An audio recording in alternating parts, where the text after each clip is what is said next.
that are unambiguous. They are easy target. So, so that's the goal. So how do we do this job very well? How do you know? How do you know whether this is verb or not? You can sometimes know by looking at the word itself. Well, we already know that some word is unambiguously mapped to the text. So word itself is very strong source of information in that case. And within the word, you can look at the subword. Like if the word ends with ly, it is likely to be adverb. Beautiful, like full, able, those are likely to be adjective.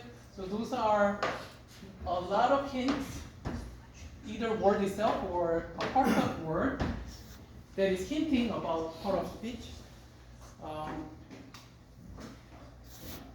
And if something is very ambiguous, so this is ambiguous example like bill.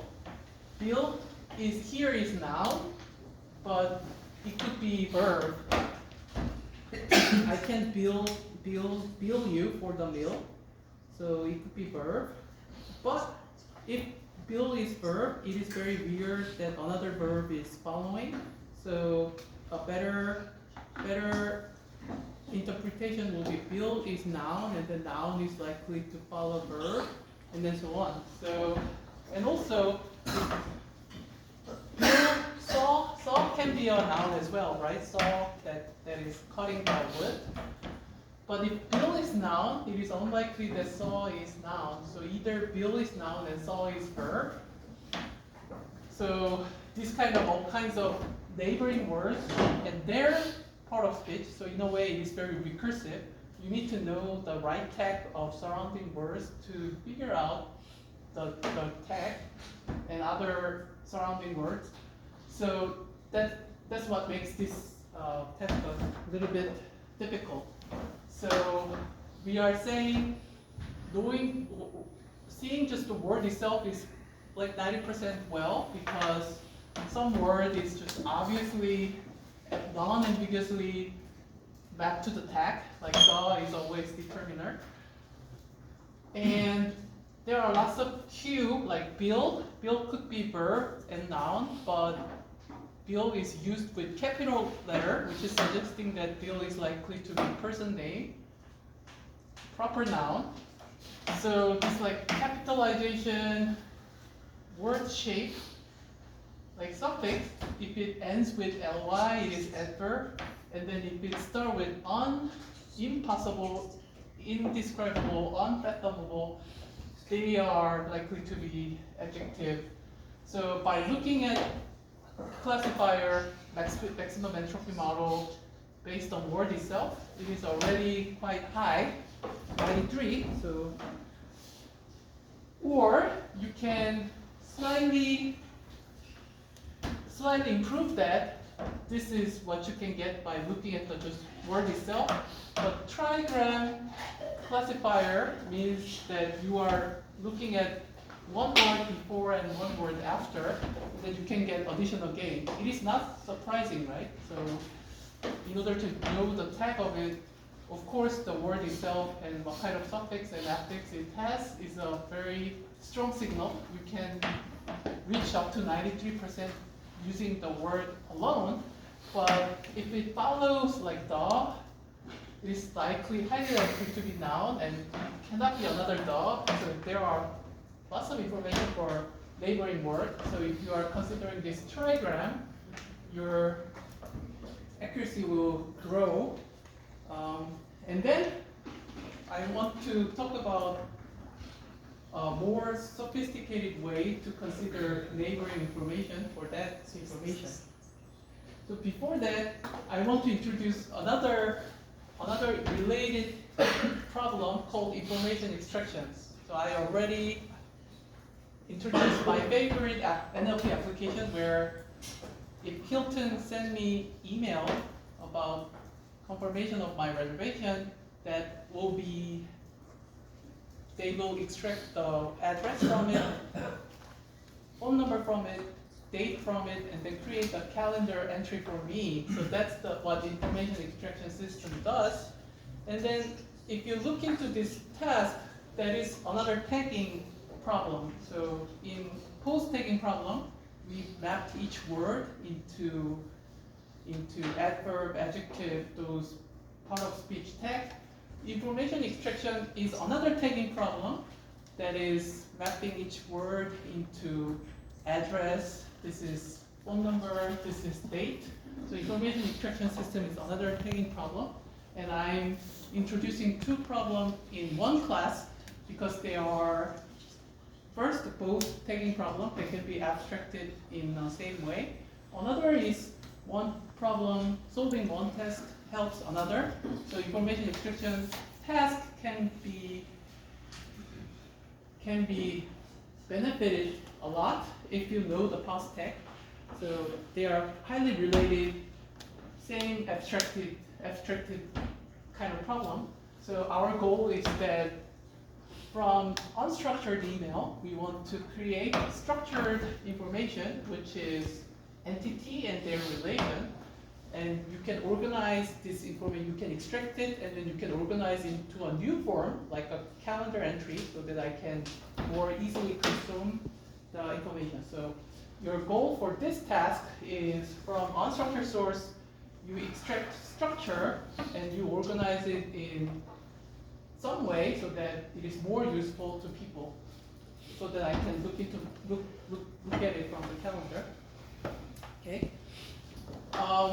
So usually what they want to extract from unstructured data, like from email, what they want to do is that who we are talking about and what do they do and to whom and when. So we want to extract those kind of information and then we put it in a structured form. So for example, this is an example of very long unstructured task. It takes very long to read and understand the headquarters of PHP Billiton Limited and the global headquarters of the combined PHP Billiton are located in Melbourne, Australia.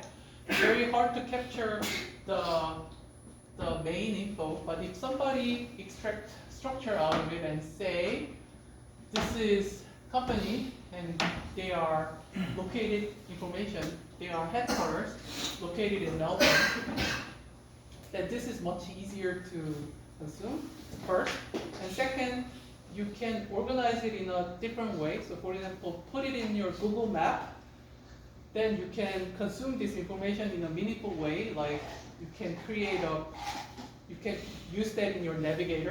So if you're in Melbourne and then you can get driving direction, for example.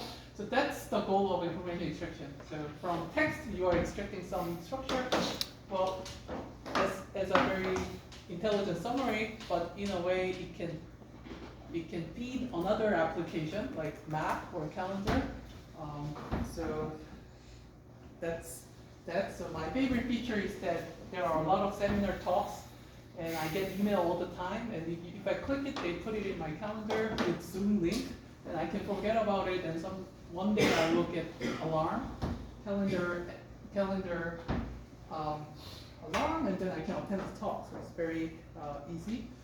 And if they can extract that, then Google, Naver, all search engine companies were interested in this task because when they are asking some questions that can be answered in a structured form, so like headquarters, it could be Melbourne, one word answer, or it could be map. They wanted to do that instead of giving the usual boring list of documents where you need to click and get in. If you can do this, that means your Google results are more consumable from the watch or speaker, watch with very limited display, or speaker with no display. So people are interested in this task even now. So for that, we need to do the tagging, named entity recognition. So we need to know which part is important entity, and then these entities, between a pair of entity, what kind of meaningful relation exists. So that's what they want to do. So they want to find proper noun, like a person, name, or year, or organization, and they want to classify it. So you can create classification problem into 3 or 4 categories. So this is one of very common tasks where you are trying to tag into 4 types, which is person, date, location, organization. And this is the result you want. Like date 2010 is tagged as a date, shown as a color. So this is the task just like pose tagging, where each word is mapped to the type. And all the black are non-entity, so they will be mapped into O category, which is others. So that's what you want to do. So that's your goal. You want to find the named entity, and then you want to classify that. Sometimes into 3 or 4 categories, sometimes into very many categories. It could be Wikipedia link. So there are like 100,000 Wikipedia pages, and then you can create a mega classification problem where you find entity, and then you want to find the right URL where you can click and know more about this entity. So this problem is called entity linking or wikification, which is, you can understand why it is wikification, because your wiki page, though created by a human, works that way, right? They create link so that if you can click it, then you will go to Andrew wiki, and then you can automate that process, which is wikification problem, which can be understood as tagging out of all possible Wikipedia URL as a tag. And then being able to do that is very helpful for NLP. I think I will have more chance to talk about that. So the use is that you can well, if you understand that, then it helps a lot of NLP tasks. For example, you are asking a question, when you're asking about Seoul National University, you sometimes need to know that Seoul is the city name of Korea. Korea is an Asian country, all those kind of common sense. If you are able to at least type SNU as an organization and Seoul as a city name, that helps a lot for question answering. And if you know how to wikify it, and then if you can use those related wiki documents for this task, your task will be even better. So being able to do that helped a lot of NLP tasks. And then we could do this task very well because of lots of tools and resources. I think we were benefited a lot by Wiki, where lots of human annotators volunteered their efforts to classify each. They find the right boundary, and then they connect it to the right wiki pages. So it is as if they created ground truth annotation for this task. So in a very large scale, so we could use those wiki page annotation and all those tools trained from that for this task. So this is tagging problem, like I said. You need to decide the boundary of entity, and then you are typing into organization per person and organization. O means it is neither none of the above, so it means others. So how do we do it? We can either get this kind of annotation from wiki page, or you can hire annotators, and then you can create this sequence of labels, and then you can train tagger, and then during the testing time, you see new testing document, and then you ask your AI model to label it, and then compare it with the ground truth label. But here, there are 2 kinds of tagging. So if you are using this kind of tagging, we didn't have this problem from post tagging, but entity, their boundary can be multiple tokens, right? So Su, Mengchi, Huang, it could be a name of one person, or it could be 3 different persons.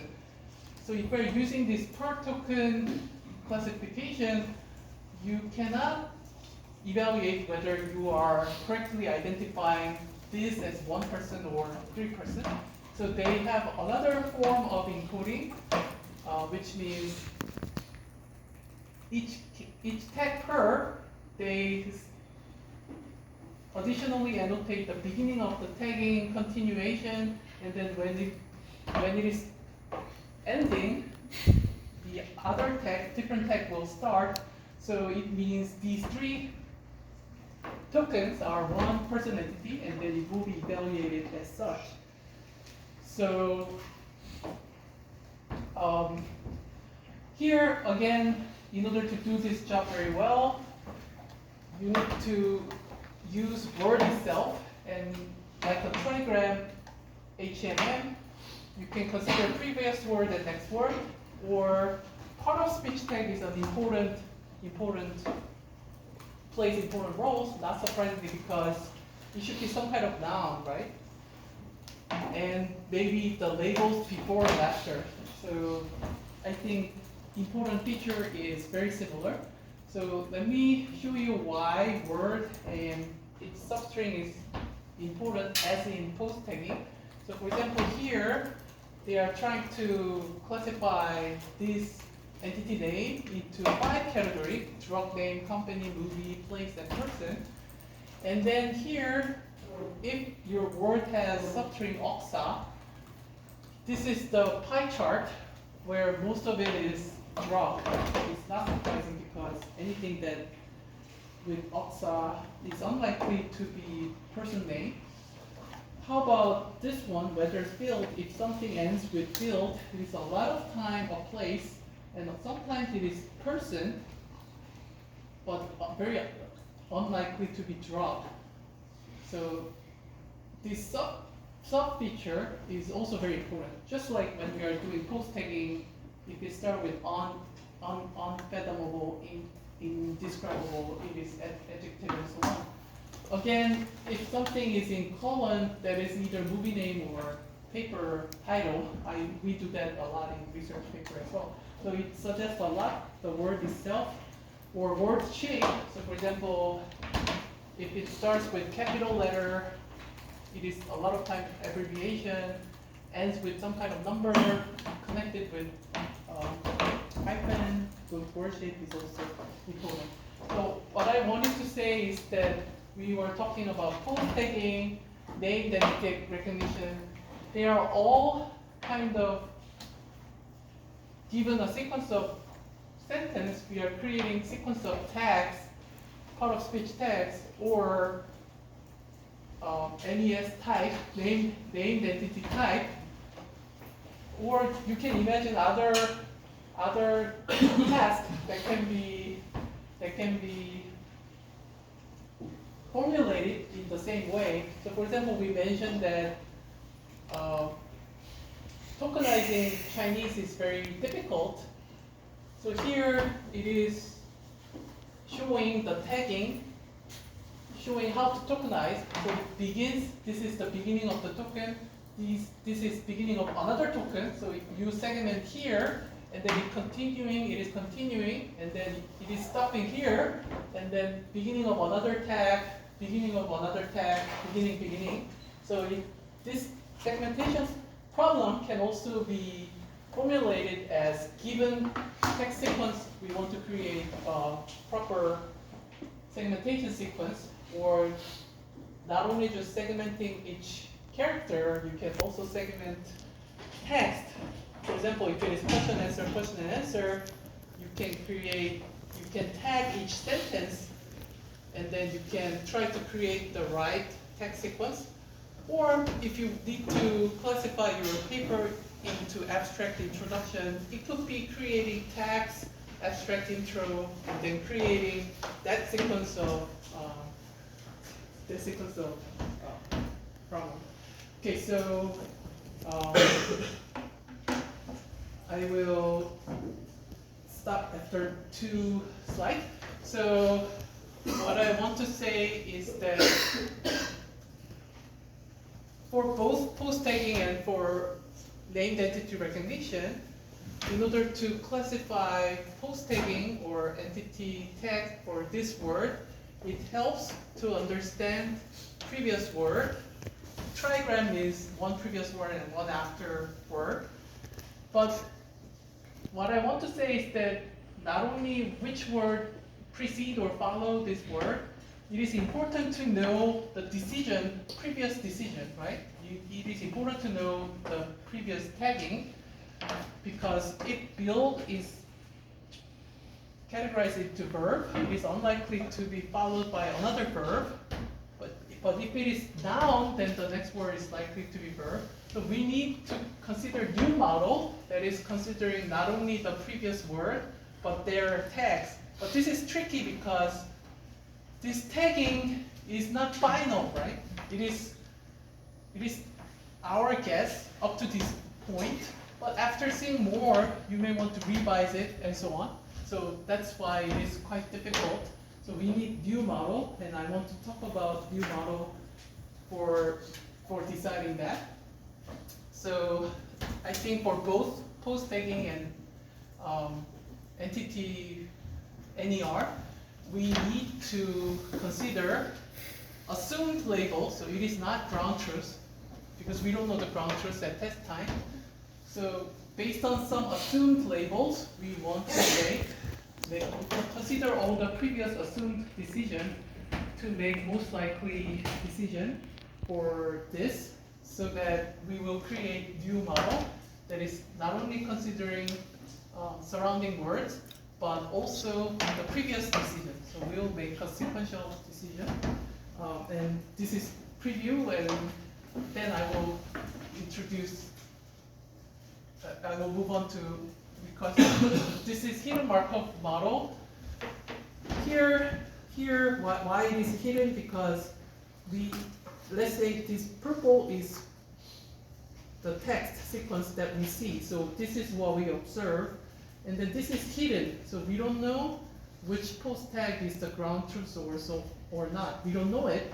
It is hidden, but whatever the model thinks this is, plays an important role to decide the post tag or entity tag for the next word. So they are highly relevant, so we want to consider that in decision making.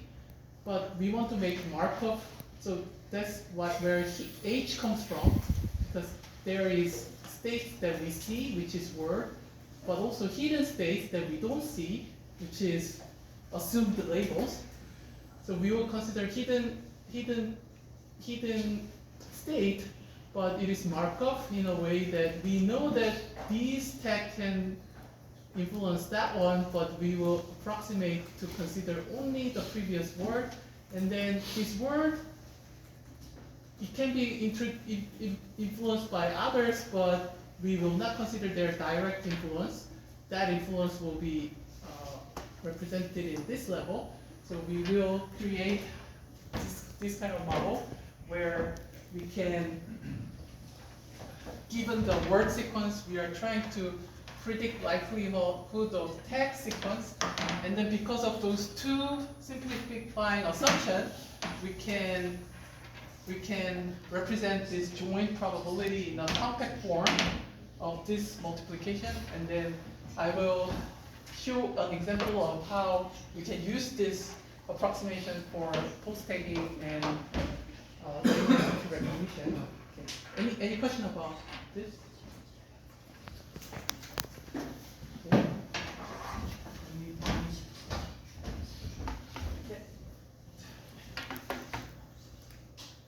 Okay.